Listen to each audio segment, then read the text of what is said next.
Bago pa kami umuwi dito sa bukid at tuloy na mag-resign sa aking trabaho, goal ko na talaga noon na magkaroon ng sariling hanap buhay. Kahit na hindi ako mangangamuhan, ay mabubuhay ko yung pamilya ko dito sa bukid. Medyo matagal na rin kasi ako nangangamuhan, nagtatrabaho sa mga kumpanya, kaya't medyo inabot din ako ng burnout. Noong una nga, excited ako araw-araw tuwing pumapasok sa trabaho. At nung nakilala ko na nga yung mga katrabaho ko, mayroong masungit, iba-iba ugali. Doon naman yung time na medyo pinanghihinaan din ako. At nung medyo tumagal na nga rin ako sa trabaho at naging close ko na rin yung dating kagalit ko, ay naging komportable ako ulit sa mga katrabaho ko. Pero habang tumatagal nga at dumami yung lumilipas na taon, ay naghahanap na naman tayo ng kakaiba na mangyayari sa buhay natin. Yung pagbabago na kaya na natin buhayin ang sarili natin nang wala tayong boss. Yung tipong trabaho ako ng trabaho noon pero feeling ko hindi ko maabot yung mga pangarap ko. Yung magkaroon ng sariling lupa, magkaroon ng sariling bahay. Hirap na hirap ako abutin yun habang ako nagtatrabaho kahit naisip ko na sana magkaroon ako ng negosyo. At doon nga nag-umpisa yung goal ko na kapag ka meron akong ekstrang pera, ayun ay pinambili ko ng mga kung ano-anong mga alaga na pwedeng alagaan sa bukid namin. Pero bago ngayon ay nagde-determine din tayo ano bang pwede natin pasukin negosyo na meron na kaming existing resources at existing na kakayahan. Kung nga naisip itong napakalawak na damuhan dito sa lugar namin na sa ilalim ng niyugan, purong damo. Kaya't nag-iisip ako ng pwedeng gawing investment na magagamit namin yung mga damo sa ilalim ng niyog. At isa nga rin sa una kong ininvest noon ay yung mga kambing. Nagpabili ako ng mga kambing at sila mama at papa yung nag-aalaga sa probinsya. Nagpadala din ako sa kanila noon ng pambiling lambat at panggawa ng simpleng housing muna. At kapag meron pa akong dagdag kita mula sa sideline or kapag meron akong bonus, 13th month pay, at kung ano-ano yung mga nakikita ko dito sa YouTube at na-inspire ako, ay pinapapaumpisan ko rin katulad ng pag-alaga ng mga manok, mga pabo. Actually dati na rin kami na mayroong mga inahing manok, kaunti lamang yon hanggang sa pina-upgrade natin, bumili tayo ng mga medyo malalaking lahing mga manok katulad ng Huluhano. Si Papa naman ay marunong magkarpentero ng mga housing ng mga alaga. Siya ang gumagawa nitong mga housing ng mga alaga namin. May mga niyog na ditong hindi namumungat saka may mga kawayan, so yun yung mga ginagamit din namin sa pambagao ng housing. May mga gamit din si Papa na pantabas, kahit usually nga binibili ko dito pako at yero na lang. Sabay nga rin ng ibang mga alaga natin ay nagpadagdag din ako ng mga inahing baboy kahit sunod-sunod nga nanganak yung mga inahin namin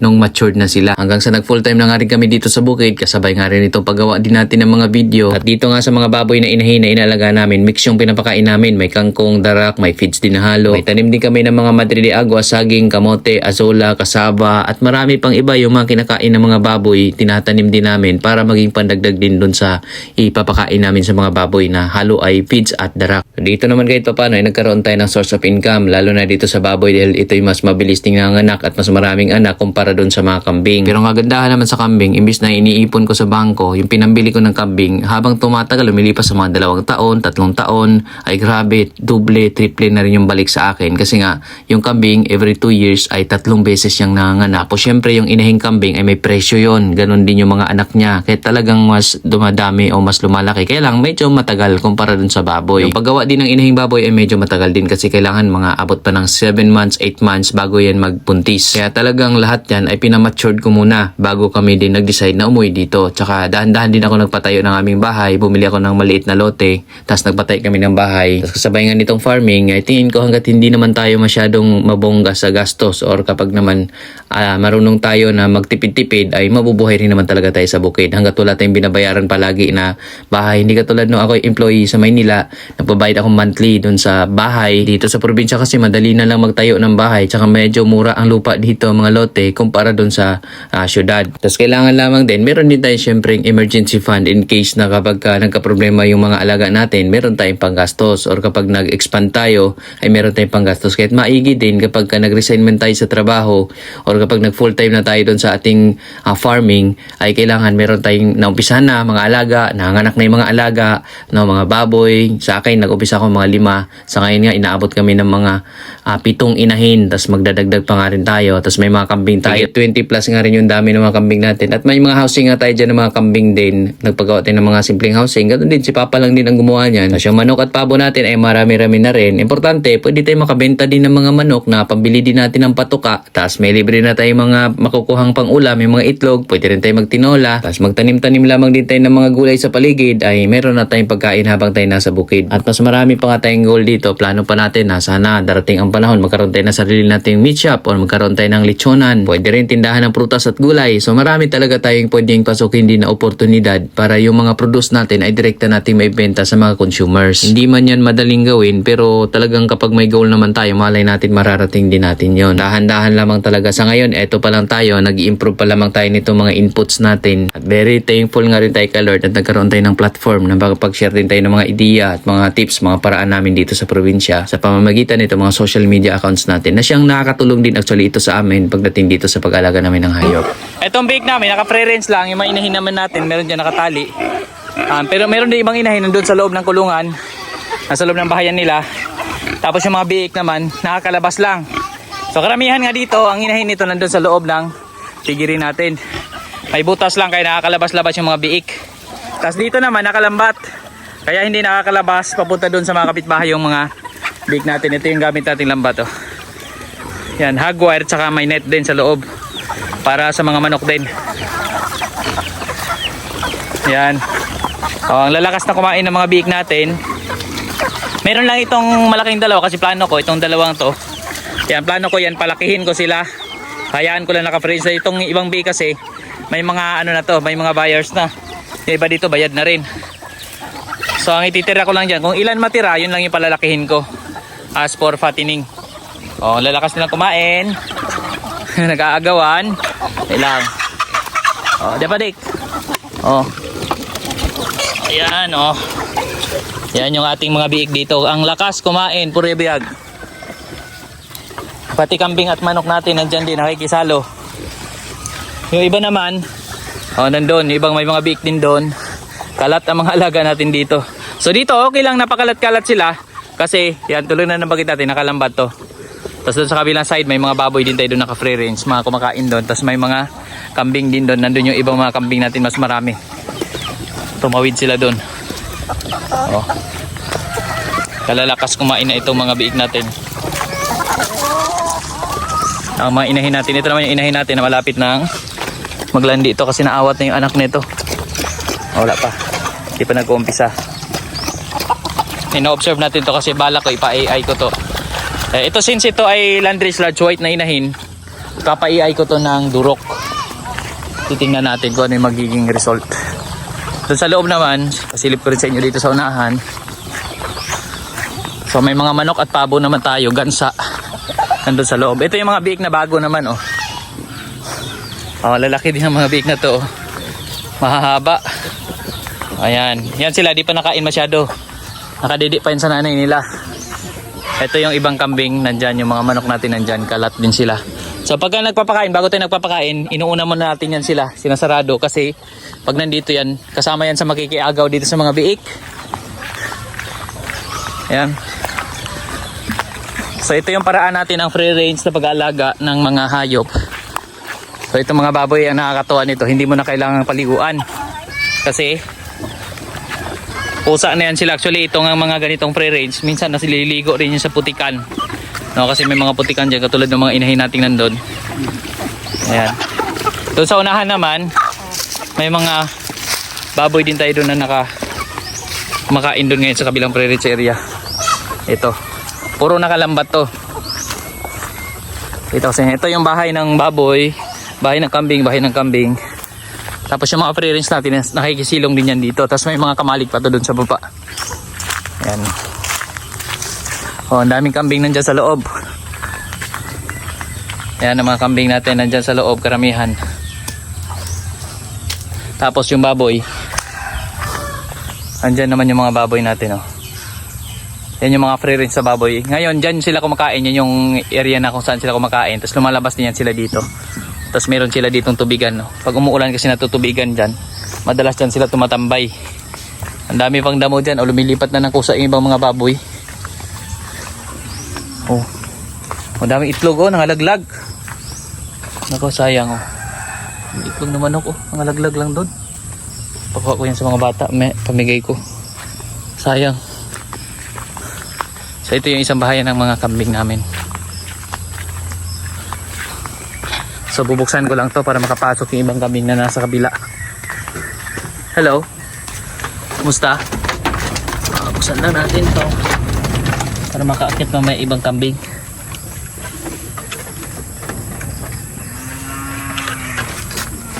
Ayan. Kasi yung kabila. Hello. Ito naman yung saan natin itong mga pintuan para makaka-uwi ibang kambing dyan. Kasi actually dito namin pinapakawalan ngayon lang, lumulusot sila dyan sa mga lambat siguro. Kaya nandyan yung ibang kambing. So mamaya uwi na lang yan sila dito. So dito may inahing baboy din tayo. Ito yung inahin ng maraming biik na nandun. Nandito sa loob. Yung biik na pinakain natin kanina. Yan. Yung isang inahin natin, no. Ayan, nililinis lang dyan. Ang pagkain niya ngayon kasaba na may feed halo-halo. So nandun naman yung ibang kambing. Yung mga di pa nakauwing kambing nandun. At dito silipin natin yung binigyan nating biik kanina. Kung gaano sila kabilis kumain ng feeds. No, naka-free rin sila pero binibigyan din natin ng feeds yan. Umaga at hapon. Joy! Naiitlog dito sa manok pa Itlog. So itong ilalom dito ilalom. Pag mga ato, isudan. Itlog. Ando dito. Sa may ilalom sa kanding. Ang tawag dito. Walay manok dito? Ha? Walay manok. Walay mang labok. Ito, ilang tawag dito. So ayan o. Wala niyang anak. Wala. Wala niyang tudog. Wala nang tuyang. Kara sa yuta, nahulog. Daghan. Diri butang oh. So ayan yung mga alaga natin. Oh, tingnan niyo oh, bilis nila naubos yung kanila pagkain dito. Pinigay ko na kay Joyly yung egg na nandun. Ulam na nila yon. Ayan. Ubos na yung pagkain nila. At bilog na yung mga tiyan oh. Tiyan lang ang bilog. So ayan, ito lang, nagpupurga rin tayo dito. Pupurgahin din natin to sa mga susunod na kuan. Para lumaki na rin to sila. Kalakas kumain. Ang pampurga na gamit natin, bulat, igok, SD. Oh. Dali lang. Ayan. So ayan oh, ubos na ng biik natin. Itong kanilang kinakain ngayon. So ang gagawin ko na naman, papakawalan ko na yung mga nandun sa loob. Kawalan muna natin. Kasi yung mga kambing dyan, minsan natatrap yan. So hindi sila nakakalabas. Ito yung biik natin na hindi pa nakain ng feeds. Nakadepende pa sila sa inahin. Yan o. So sunod naman yung mga biik natin dito. Yan. Sana natin to sila. Hello! Para makalabas na. Okay na. Oo. Tuwa na yun sila pag lumabas. Ayan o. Tapos mamaya uwi ulit yan dito. Maliban na lang sa mga kambing natin, doon naman nakatira yung kambing natin sa kabila.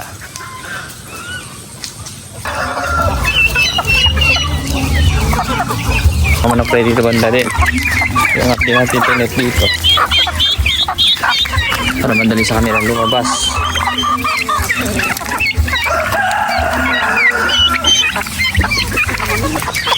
So may mga inahing manok din dyan. Halo-halo. O yung kambing pumasok na rin dito.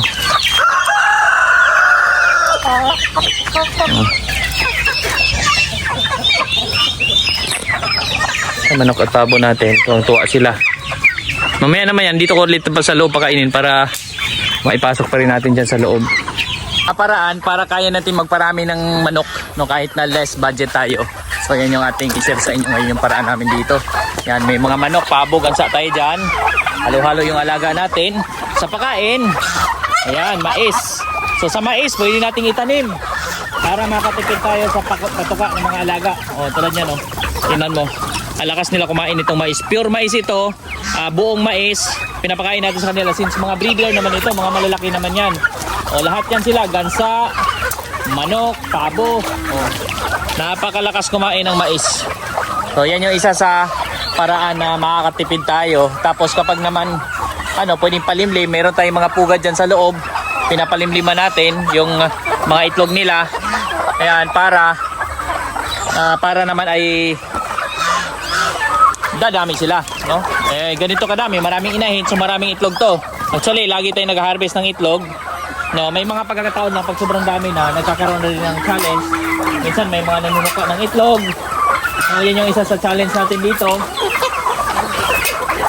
Oh, napakarami nila. Oh, ayan. Kaya sa iba naman, pag ditong kadami na, nag-incubator na sila. Actually kami, may incubator din tayong ginagamit. Pero sa ngayon, hindi muna tayo ng-incubator kasi panay brown out dito sa amin. Although may generator tayo, pero sobrang lakas kasi sa kuryente pag sa gasolina. Pag puro generator tayo. Ayan, pasok lang tayo. Okay.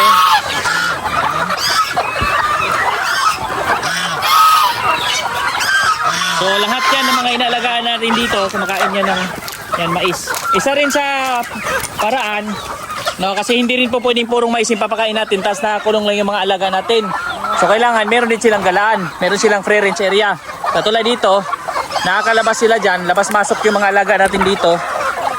No, meron silang area kung saan naka-free range. Kaya hindi lamang itong mais na nakakain nila dito, no, maging mga natural na pagkain, mga damo, insekto, nakakain din ng mga alaga natin yan. Oh. Kalakas kumain ng mga alaga natin ng mais. Yan, mais pa rin na buo yan, pinibigay natin. May mga nakatali din lang ditong barakong manok. Kaya kailangan natin silang napitan at doon tayo magbigay. Ayan, tulad nito, may barakong manok dyan. Opya. Yan, karamihan dito, mga babae, yung mga manok na ito. Kaya dyan namin palalo itong mga alaga natin.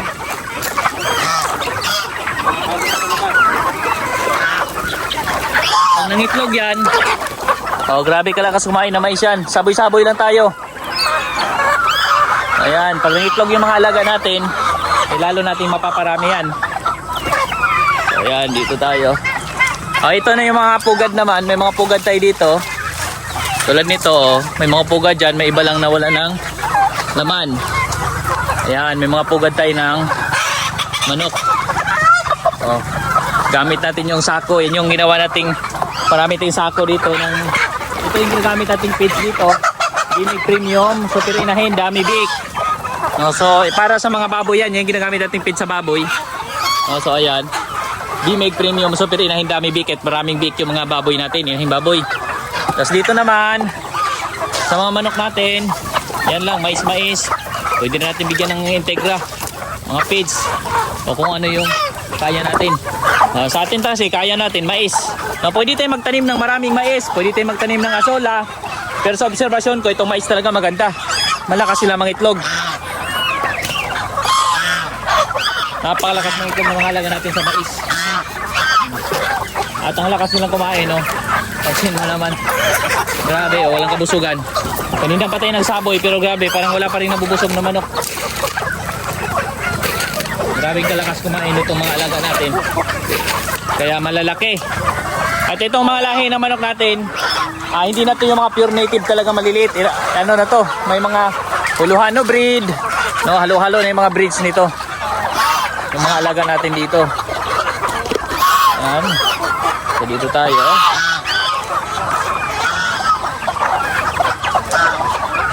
Marami tayong mga alagang manok.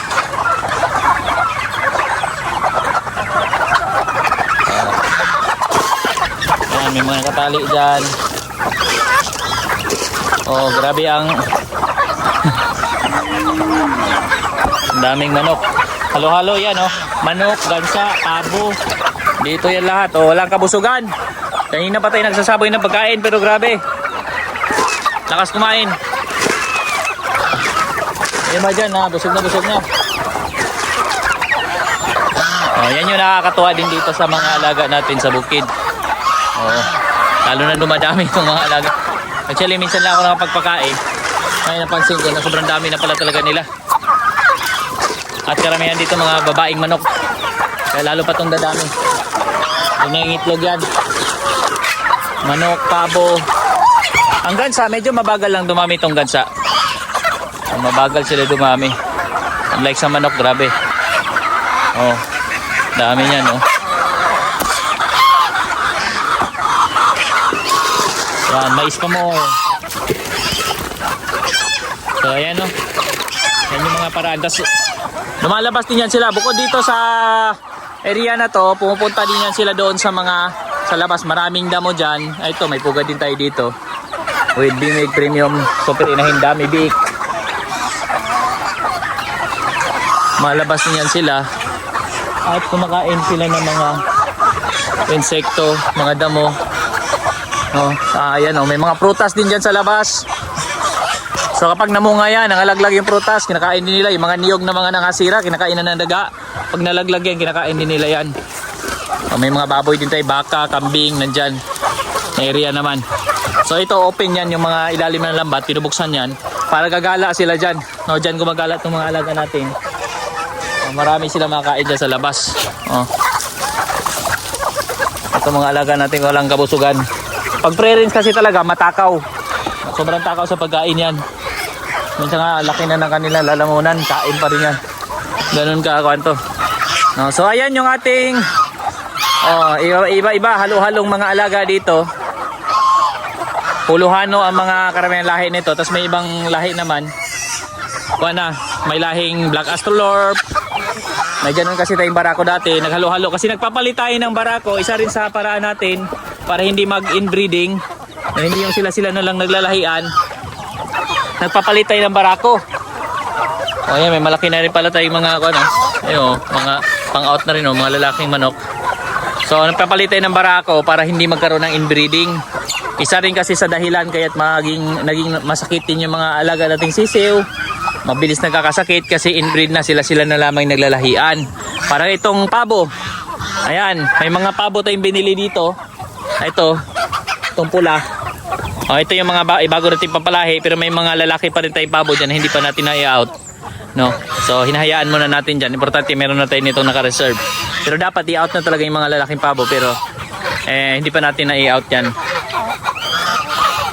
So ayan yung ating paraan dito. Parang kambing din, nagpapalit din tayo ng barako, no, para maiwasan yung inbreeding. So yun yung paraan natin pagdating sa pag-aalaga.